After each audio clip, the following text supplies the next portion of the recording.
The point on the number line represents the amount of money Jada earned doing chores.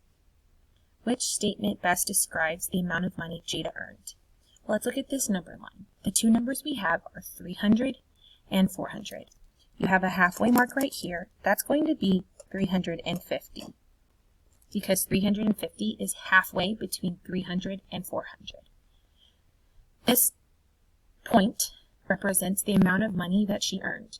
So the amount of money that she earned is going to be between 300 and 350.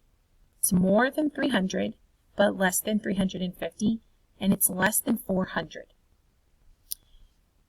So letter A, the amount of money earned is more than 400. More than 400 would be on this side of the number line. That is not correct. More than 400 makes that statement incorrect. The amount of money earned is less than $300. Less than 300 would be on this side. So less than 300 could be somewhere over here if my line kept going. That would be less than 300. It is more than 300.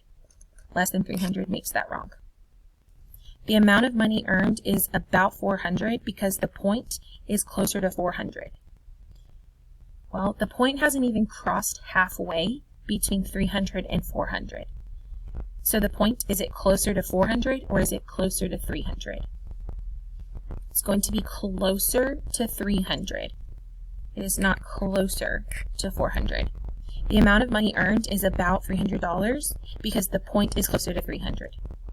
Yes, the point is closer to 300. If the point had been over here on this side of the halfway mark, then it would have been closer to 400, but it falls on the left side of the halfway mark, which is closest to 300.